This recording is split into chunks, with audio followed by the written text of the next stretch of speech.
नमस्कार विद्यार्थियों, पिछली कक्षा में हम जो आपके कार्बन के यौगिक थे उसकी हम लुईस संरचना पढ़ रहे थे। ठीक है, तो लुईस संरचना में हमने दो पढ़ ली थी। कौन कौन सी पढ़ ली थी? आपकी दो प्रकार के एग्जाम्पल पढ़ लिए थे आपकी। एक तो आपकी जैसे मैथेन की, ठीक है, और उसके मैथेन था आपका, फिर आपका एथेन था, और उसके बाद में पढ़ा था हमने एथीन और आपका प्रोपेन का हमने उदाहरण पढ़ लिए थे।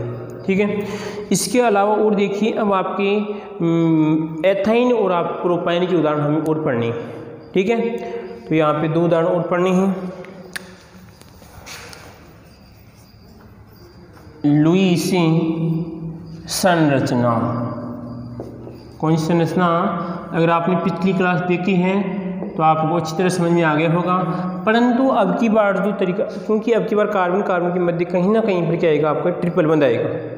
ठीक है, तो केवल हमने क्या पढ़े थे? अभी डबल बंध वाले पढ़े थे और ट्रिपल बंध वाले आप पढ़ रहे हैं।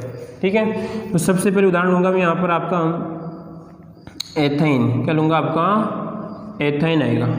ठीक है, तो इस एथाइन का आपको पहले तो सूत्र याद होना चाहिए। तो सूत्र इतना घबराने की आवश्यकता नहीं है, जब आप आईपीसी नाम पढ़ेंगे, ठीक है, उस समय आपको मैं अच्छी तरह सूत्र भी किस प्रकार होता है बता दूंगा। ठीक है, परंतु यहाँ पर तो आपको याद ही होना चाहिए। तो क्या होता है इसका सूत्र है CH2 और आपका ये 2 होते हैं। ठीक है, ये तो क्या इसका सूत्र है। उसके बाद में क्या करते थे हम? इसकी संरचना बनाते थे। तो यहाँ पर क्या करनी है? इसकी हमें संरचना बनानी है। तो संरचना बनाई यहाँ पर, किस प्रकार बनेगी संरचना बताओ? इसमें संरचना कैसे बनेगी इसकी? तो अब देखिए इसमें तो सर 2 कार्बन है, 2 हाइड्रोजन है। तो देखिए देश के दोनों, इसका मतलब ये है, क्योंकि पहचान का एक ट्रिक भी होती है, जब दुगने से 2 कम होता है तो कौन सा आता है? हमेशा आइन आता है।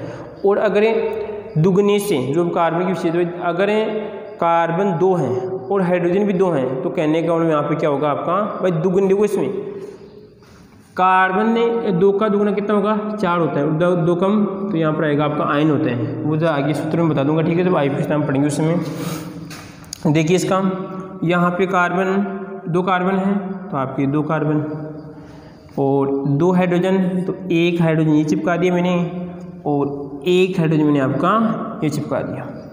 ठीक है, और कोई दिक्कत इसमें? अब क्या होगा उसके बाद में?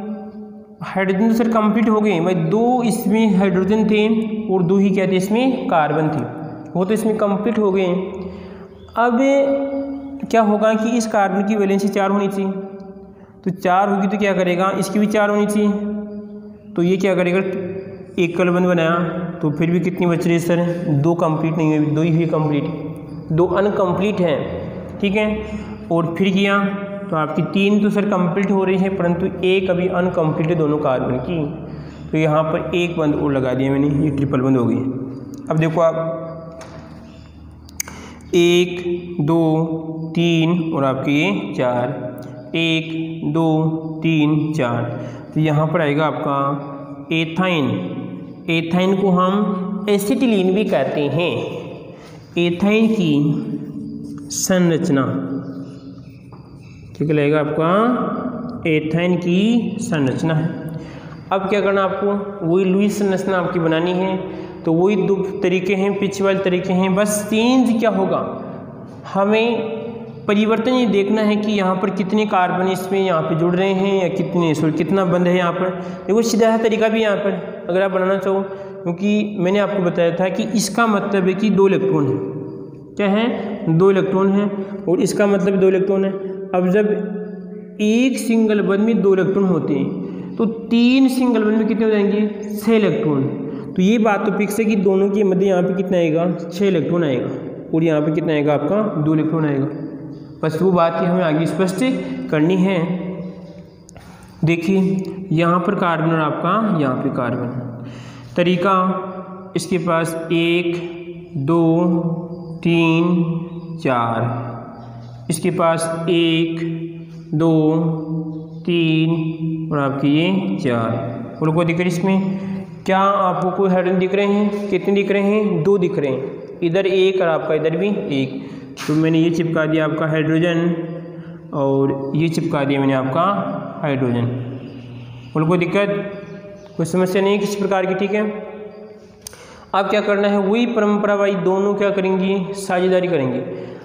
कौन देखता है, हाइड्रोजन देखता है, किसकी तरफ देखता है, कार्बन की तरफ देखता है। उसने देखा कि कहने का मतलब हमारे पास एक, इसके पास 4 है, तो 4 के साथ तो नहीं हो सकता, 1 ले सकते हैं इसका। तो उसने क्या, हम 1 के साथ समझौता कर लेते हैं, तू 1 देगा तो मैं भी तेरे को 1 दूंगा, ठीक है। अगला अगर मान लीजिए आपके 1 थप्पड़ देता है तो आप भी 1 देते हैं, जब तक तो आपका हिस्सा बराबर है। परंतु अगर आपने उसको 2 मारी और आप उसने 1 मारी, तो कहने का हिस्सा आपका अनबैलेंस हो जाएगा, ठीक है। इस बात का ध्यान रखना है। तो यहाँ पर होगा, ये एक अपना इलेक्ट्रॉन यहाँ पर आएगा और इसने भी अपना इलेक्ट्रॉन यहाँ पर दिया, ठीक है। तो इनका तो काम कंप्लीट हो गया। उसके बाद देखिए इसने क्या किया, अपना 1 इलेक्ट्रॉन इसको यहाँ पर दे दिया और इसने भी अपना 1 इलेक्ट्रॉन यहाँ पर दे दिया। बोलो कोई दिक्कत इसमें? तो ये तो हाइड्रोजन का अधिकार, यानी ये तो किन पे अधिकार है। ये क्षेत्र किसका है, हाइड्रोजन का है। इस गोले के अंदर जो भी क्षेत्र किसका रहेगा, हाइड्रोजन का रहेगा, ठीक है। और यहाँ पर भी आपका हाइड्रोजन का रहेगा। बोलो कोई दिक्कत? अब देखते हैं वो ताकाजाकी करेंगे। अब कौन करेगा, कार्बन करेगा। कार्बन ने इधर देखा तो इधर तो काम कंप्लीट है, इधर तो कोई मतलब ही नहीं है, ठीक है। अब जब इधर देखा तो उसने कि यार इसके पास 3 है, इसके पास 3 है और इसके पास भी 3 है।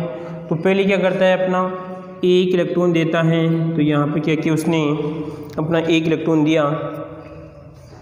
तो 1 इलेक्ट्रॉन उसने अपना यहाँ पर दिया और इसने भी अपना 1 इलेक्ट्रॉन यहाँ पर दिया, ठीक है।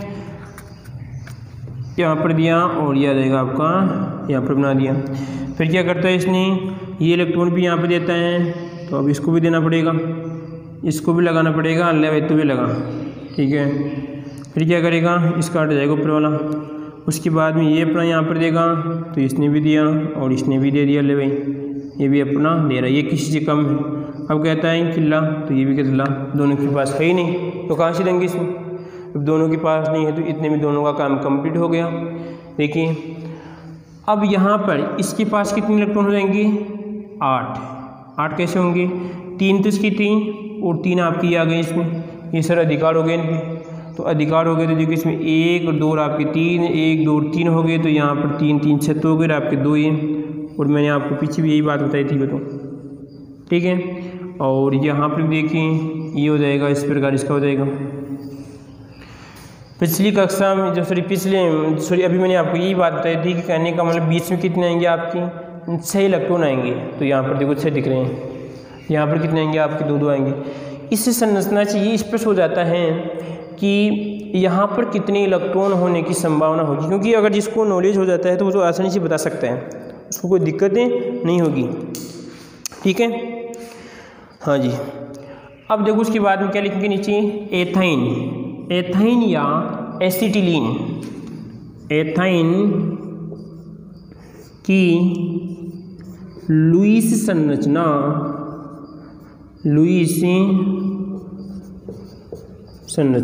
ठीक है। और कोई दिक्कत इसमें, एक उदाहरण और लेते हैं लास्ट, और फिर लुईस संरचना को हम क्या करते हैं यहाँ पर कंप्लीट करते हैं।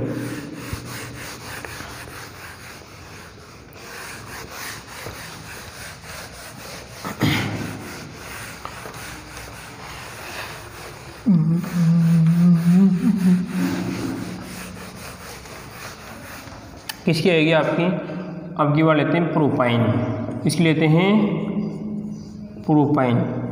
आइन आ रहा है तो कहने का मतलब इसमें क्या है, आपका कहीं ना कहीं पर ट्रिपल बंद होगा। तो अब देखो उसके बाद में क्या करना आपको कि यहाँ पर इसका सूत्र देखना पड़ेगा। सूत्र क्या होता है इसका सूत्र देखना पड़ेगा। 3 कार्बन आएंगे इसमें, 1 और आपकी 3 कार्बन, और H कितने आएंगे इसमें, दुगुने से 2 कम, तो इसमें आएंगे आपके 4 H आएंगे। ये लो इसका सूत्र हो गया। अब क्या करनी है आपको, यहाँ पर इसकी संरचना बनानी है। तो यहाँ पर बनाएंगे इसकी संरचना। देखो इसमें 3 कार्बन हैं, 1 कार्बन, 2 कार्बन और आपके 3 कार्बन। तो पहले क्या करना आपको, मैंने क्या कहा कि कहीं ना कहीं पर क्या आएगा, इसमें ट्रिपल बंद आएगा। तो ट्रिपल बंद आएगा तो जैसे मान लीजिए मैंने यहाँ पर आपका H जोड़ दिया और एक H मैंने इसको दे दिया, ठीक है। फिर भी 2 H बच रहे हैं, अभी और देंगे, ठीक है। परंतु पहले में कहीं ना अपनी इच्छा अनुसार कहीं पर भी आप दोनों के बीच में इधर भी चिपका लो, कहीं पर चिपका सकते हो। अपनी इच्छा अनुसार दोनों के बीच में, दोनों की किसी एक के मध्य आप ट्रिपल बंद चिपका लो आप, ठीक है। तो यहाँ पर आप जैसे माना कि मैंने यहाँ पर चिपका दिया, यहाँ पर मैंने क्या चिपका दिया, ट्रिपल बंद चिपका दिया। तो अब देखनी है इसकी वैलेंसी एक। अब हमें ये निर्धारण करना है कि एक एक हाइड्रोजन के पास आ गया। अब जो 2 हाइड्रोजन बच रहे हैं वो कौन सी कार्बन के पास आएंगी, तो उसका भी पता चलेगा इसकी संयोजकता के आधार पे। 1 2 3 4 इसके साथ तो कंप्लीट, इसका तो कोई हिसाब कंप्लीट हो गया, ठीक है। अब देखो इसकी देखिए 1 2 3 होगी इसकी, तो एक तो इसके साथ कर लेगा, तो इसको भी कोई आवश्यकता नहीं है। अब ये कह रहा है कि इसकी 2 ही है, तो 2 हाइड्रोजन इसके पास आएंगे। ये लो, ये इसकी क्या है, आपकी संरचना है। अब देखो पहचानने वाला पहचान सकता है कि यहाँ पर तो कितने आएंगे, यहाँ पर तो आपका 1 इलेक्ट्रॉन आएगा, यहाँ पर कितना आएगा आपका, यहाँ पर भी 2 इलेक्ट्रॉन आएंगे, यहाँ पर 2 आएंगे, यहाँ पर भी 2 आएंगे, यहाँ पर 2 इलेक्ट्रॉन आएंगे, और यहाँ पर कितना आएगा आपका 2 2 4, और आपके 2 कितने आएंगे 6 आएंगे, और यहाँ पर कितना आएगा आपका 2 इलेक्ट्रॉन आएंगे, ठीक है। ऐसे आप पहचान सकते हो। अब क्या करनी है आपको, वही लुईस संरचना बनानी है। तो देखिए इधर 3 कार्बन हैं, तो 1 और आपके ये 3 कार्बन, ठीक है। इस पे रहेगा आपका इलेक्ट्रॉन, ये आपका इलेक्ट्रॉन, ये इलेक्ट्रॉन और आपका ये इलेक्ट्रॉन। इसके पास 4, इसके पास 4, ये 4, ये 4, ये 2 3 और आपके 4 है। फिर आपको हाइड्रोजन किधर दिख रहे हैं, इधर दिख रहे हैं। तो यहाँ पर आपका हाइड्रोजन ये भी 1 लेके बैठा है, और ये भी आपका 1 लेके बैठा है, और ये भी आपका 1 लेके बैठा है, ठीक है। उसके बाद में लास्ट वाला हाइड्रोजन, तो यहाँ पर आएगा आपका ये हाइड्रोजन। बोलो कोई दिक्कत इसमें, कोई समस्या नहीं किसी प्रकार की, ठीक है। कुछ विद्यार्थी घबरा रहे होंगे क्योंकि उनको यहाँ पर क्रॉस मिलेगा कहीं पर क्रॉस, उससे कोई मतलब नहीं है, आप उससे कोई मतलब नहीं है। आप ऐसे लिखते हो तो भी आपका सही है, और वैसे लिखते हो तो आपका कोई सही है, कोई गलत नहीं निकाल सकता, ठीक है। वो तो क्या होता है कि इसमें डिफरेंट अंतर करने के लिए छोटी क्लास में बड़ी क्लास में की सेम हो जाता है, अंतर करने के लिए यहाँ पर रिप्रेजेंट प्रदर्शित किया जाता है, ठीक है। अब क्या वही तरीका है, ताका झाकी करनी है, क्या करनी है, ताका झाकी स्टार्ट करनी है। शुरुआत यहाँ से कर लेते हैं। तो पहले ये देखते हैं, इसके पास एक, जिसके पास जितना सामान होगा उतने लेने की कोशिश करेगा इसे। ऐसे बताइए आपके पास 100 रुपये हैं, आपके पास कितने हैं 100 रुपये हैं। तो आप किसी दुकानदार के पास जाते हैं तो दुकानदार से क्या उम्मीद करते हैं, 100 रुपये के सामान लेने की उम्मीद करते हैं। ये थोड़ी कि आप अपने 1000 रुपये की सामान लेने की उम्मीद करते हो आप, ठीक है। तो वही तरीका रहेगा यहाँ पर कि हाइड्रोजन के पास 1 इलेक्ट्रॉन है, तो क्या करेगा, दूसरे के पास 1 इलेक्ट्रॉन लेने की क्या करेगा, कोशिश करेगा। तो यहाँ पर इसने 1 इलेक्ट्रॉन इसने दे दिया यहाँ पर, और इसने भी क्या कर दिया, अपना 1 इलेक्ट्रॉन यहाँ पर दे दिया, ठीक है। तो इसका तो काम कंप्लीट, ये तो अपना पैक कर लिया सामान, इसने अपना सामान क्या कर लिया, पैक कर लिया, ठीक है। उसके बाद देखिए नीचे वाला कार्बन, तो ये कार्बन यहाँ पर रहेगा और ये कार्बन आपका यहाँ पर, ठीक है। तो यहाँ पर क्या होगा, ये इसके साथ आ जाएगा इसमें, ठीक है। यानी इसने भी अपना सामान पैक कर लिया, ये भी तो सामान पैक करेगा, इसने ये दिया और इसने भी क्या दे दिया, सामान दे दिया, और ये आ जाएगा इसमें, ये लो ताका झांकी की, और ताका झांकी करने के बाद में क्या किया, अपना सामान पैक किया और फिर फ्री हो गए। अब क्या करना है इसके बाद में, तो ये कहता है कि इसके पास सिर्फ 1 है, तो देखता है ये भी कोशिश करता है। इसके पास 100 रुपये हैं, तो क्या करता है 100 रुपये का सामान लेता है, इसके पास उसने क्या लिया, बदले में इलेक्ट्रॉन ले लिया। तो इलेक्ट्रॉन इसका यहाँ पर जाएगा और इसका यहाँ पर जाएगा, ठीक है। बोलो कोई दिक्कत इसमें। अब देखिए इसके पास 8 होनी चाहिए केंद्रीय परमाणु के, सॉरी अष्टक के अनुसार, तो अधिकार तो इन पर था इनका, तो यहाँ पर जाएगा, इस प्रकार बन जाएगा आपका, ये गोला बन जाएगा। बोलो कोई दिक्कत, कोई समस्या नहीं किसी प्रकार की, ठीक है। अब देखते हैं आगे वाला सिस्टम कि यहाँ पर ये ताका झांकी करता है, इधर तो कोई देखने से मतलब नहीं है, इधर से देखने, इसने इधर 1 दे दिया, उसके बाद में कोई मतलब नहीं है, ठीक है। अब क्या करेगा, इधर देखता है, इसने क्या किया, पहले ये कर लेता है इधर, तो ये क्या किया उसने, एक इलेक्ट्रॉन इसने यहाँ पर दिया और इसने एक अपना यहाँ पर दिया, तो ये इसने अपना गोला खींच लिया, सामान पैक कर लिया। ठीक है, उसके बाद में क्या करेगा, ये अपना एक इलेक्ट्रॉन देता है, तो ये भी क्या करता है, अपना एक इलेक्ट्रॉन देता है। ठीक है, उसके बाद में क्या करता है आपका, ये यहाँ से उठाता है, ये अपना एक इलेक्ट्रॉन देता है, ये भी अपना एक इलेक्ट्रॉन देता है, और ये अपना एक इलेक्ट्रॉन देता है, और ये भी क्या करता है, अपना एक इलेक्ट्रॉन देता है। बोलो कोई दिक्कत इसमें? तो अब देखिए इसके पास कितने हो जाएंगे, 1 2 3 4 5 6, दो कम कैसे, अधिकार ये भी तो है यहाँ पर, तो 1 2 हो जाएंगे, और यहाँ पर आएगा आपका ये बन जाएगा। ठीक है, उसके बाद 1 2 3 4 5 6 7 8, तो इसके हो जाएंगे आपके ये 8। बोलो कोई दिक्कत इसमें? तो आप चेक कर सकते हो जो केंद्रीय परमाणु हैं सभी के 8 इलेक्ट्रॉन हैं। ऐसे आप इसके चेक करो, इसमें 1 2 3 4 5 6 7 8, इसके भी 8 हो रहे हैं। इसके देखो आप 1 2 3 4 5 6 7 8 हो गए इसकी। जो गोला है, इस गोले के अंदर जो दिख रहा है वो इलेक्ट्रॉन अधिकार होगा, सीधी सी बात है। ठीक है, और यहाँ पर देखो इसमें इसके द्वारे हैं, बोलो कोई दिक्कत इसमें? नीचे नाम लिखना है वो आपको प्रोपाइन, क्या होगा आपका, प्रोपाइन की लुईस संरचना, लुईस संरचना। ठीक है, इस प्रकार आप संरचना बना सकते थे। ये हमारा लुईस संरचना वाला यहाँ पर जो टॉपिक था वो क्लियर होता है। अब लगभग एक विशेषता और बच रही है कार्बन की। ठीक है, वो आपको मैं यहाँ पर बता रहा हूँ, छोटी चीज़ कोई ज़्यादा बड़ी नहीं है। ठीक है, आगे देखो, वो विशेषता रहेगी आपकी एकल बंध की, कि अगर कार्बन के मध्य एकल बंध है, अगर कार्बन के मध्य एकल बंध है तो वहाँ पे क्या आएगा आपका, उससे ईन आ जाएगा।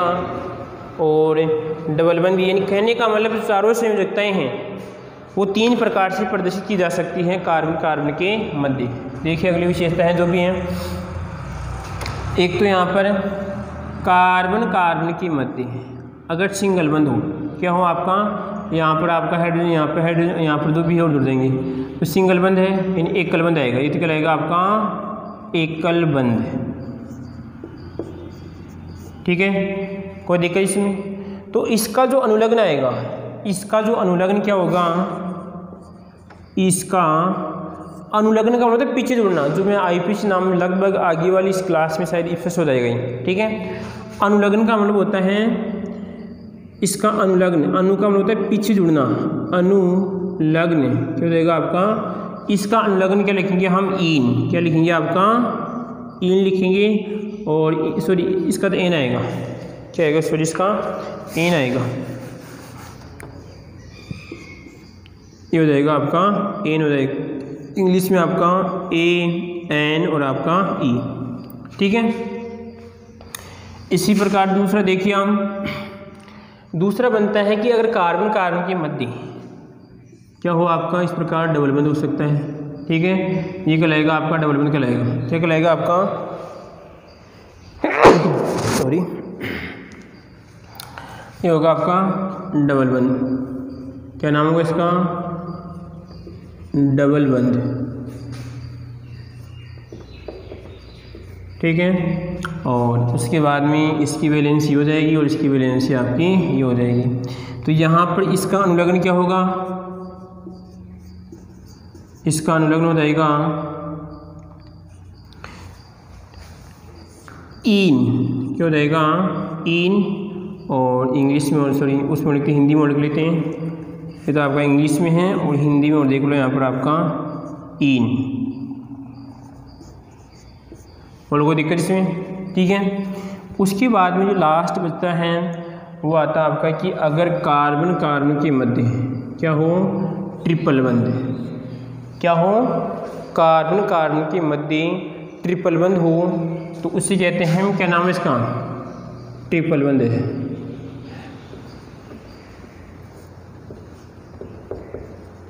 ठीक है, और इसकी वैलेंसी ये हो जाएगी, इसकी वैलेंसी हो जाएगी, और इसका जो अनुलग्न होगा इसका अनुलग्न रहेगा आपका आयन, क्या हो जाएगा आपका आयन YNE, क्या हो जाएगा आपका YNE। और कोई दिक्कत इसमें? ये लगभग आपकी कार्बन की जो विशेषताएं थी, आपकी 6-7 जो आपकी 8 विशेषताएं थी, वो यहाँ पर आपकी कंप्लीट होती हैं। इसमें कोई आपको कोई दिक्कत हो तो आप कमेंट बॉक्स में लिख सकते हैं कि सर ये आपको हमें दिक्कतें आ रही है या आप दोबारा बताइए, तो मैं आपको तुरंत समाधान करूँगा।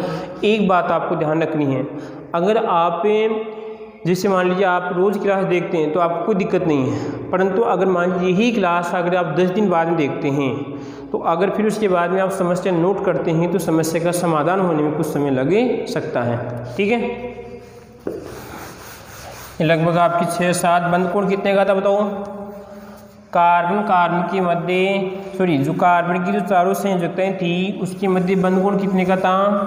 109 डिग्री 28 मिनट का था।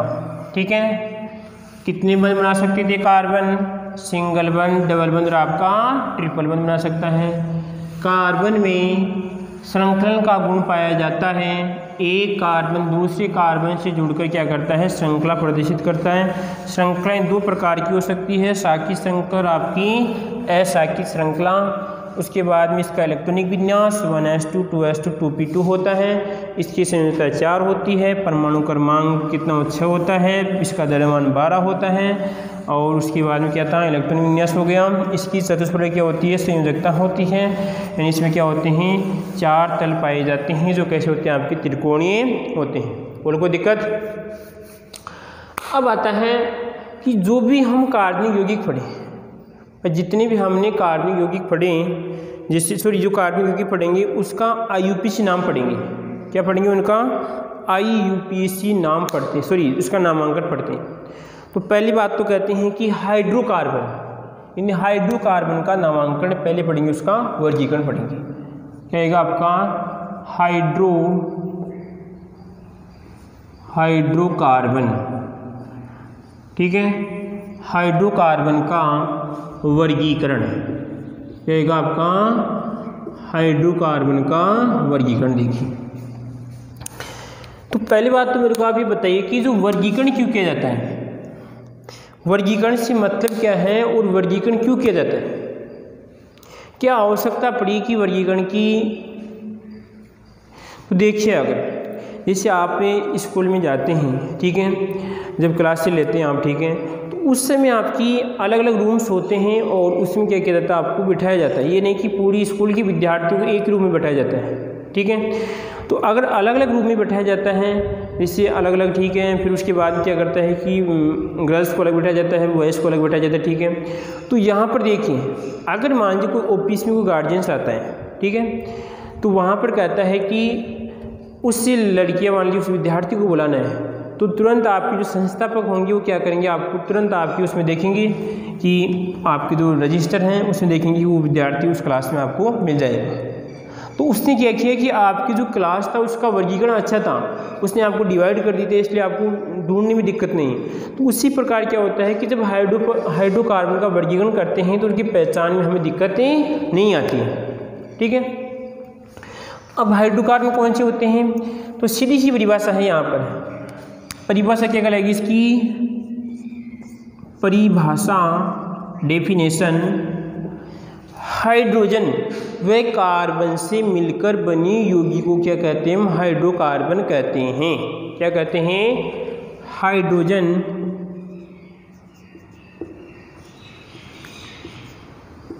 व कार्बन से मिलकर बने यौगिकों को क्या कहते हैं हम? हाइड्रोजन व कार्बन से मिलकर बने यौगिकों को क्या कहते हैं हम? हाइड्रोकार्बन कहते हैं। क्या कहते हैं? हाइड्रोकार्बन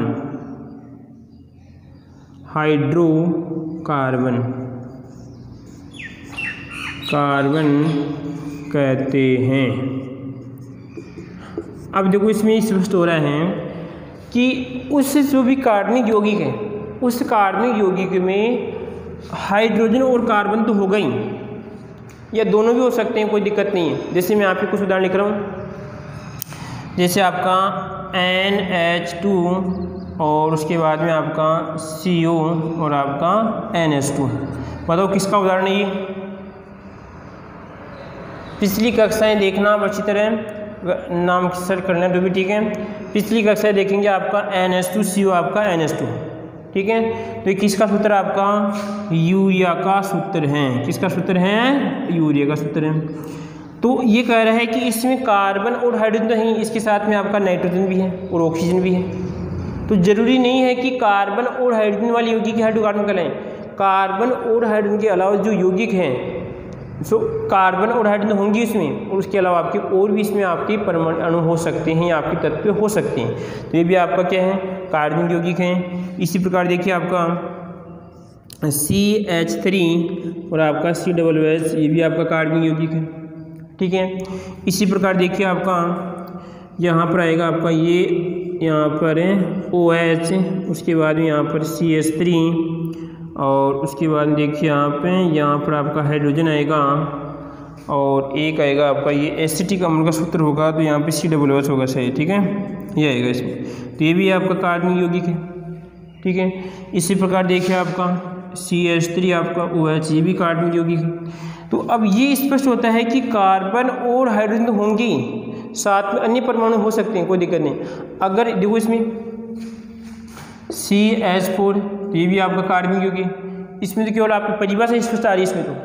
इसमें हो रहा है कि कार्बन और हाइड्रोजन है, तो वो तो आपके क्या कहलाएंगे? आपके कार्बन। इसके अलावा और भी होते हैं, तो वो भी आपके कार्बनिक यौगिक कहलाएंगे। उसमें विशेषता कहती है, परिभाषा कहती है कि कार्बन और हाइड्रोजन तो उसमें होनी चाहिए, कार्बन और हाइड्रोजन तो उसमें होने ही चाहिए, ठीक है। अगर कोई अन्य परमाणु तो कोई दिक्कत नहीं, वो भी आपका कार्बनिक यौगिक कहलाएगा। बोलो कोई दिक्कत इसमें? कोई समस्या किसी प्रकार की? ठीक है। तो परिभाषा क्या बनेगी आपकी? हाइड्रोजन व कार्बन से मिलकर बनी यौगिक को क्या कहते हैं? हम हाइड्रोकार्बन से कहते हैं, ठीक है। अब ये बात है कि यहाँ पर ये कार्बनिक यौगिक इस ऑक्सीजन है, आपका नाइट्रोजन है, यह बात करते हैं जो भी हैं आपको डबल ऑक्सीजन, इनके साथ क्यों जुड़ रहे हैं? तो कार्बन स्थायित्व प्राप्त करने के लिए, कार्बनिक यौगिक स्थायित्व प्राप्त करने के लिए क्या करते हैं? अन्य परमाणु के साथ जुड़ते हैं। है बात समझ में? कार्बनिक यौगिक अन्य परमाणु के साथ जुड़ने के लिए स्थायित्व प्राप्त करने के लिए क्या करते हैं? जुड़ते हैं। तो किस किस से जुड़ सकते हैं? जैसे यहाँ पर आपका एक कार्बन दूसरे कार्बन में जुड़ सकता है, कार्बन, ऑक्सीजन, हाइड्रोजन, नाइट्रोजन और आपका ये सल्फर। इसके अलावा और भी हो सकते हैं। क्या होगा इसमें कि कार्बनिक यौगिक स्थायित्व प्राप्त करने के लिए या कार्बन स्थायित्व प्राप्त करने के लिए कार्बन, ऑक्सीजन, हाइड्रोजन, नाइट्रोजन और सल्फर अन्य परमाणु के साथ जुड़कर स्थायित्व प्राप्त करते हैं, ठीक है। और कोई दिक्कत इसमें? इसका वर्गीकरण हम नेक्स्ट कक्षा में चार्ट के आधार पे पढ़ेंगे। इसका क्या बनाएंगे? हम चार्ट बनाएंगे और फिर क्या करेंगे? इसका अध्ययन करेंगे, ठीक है।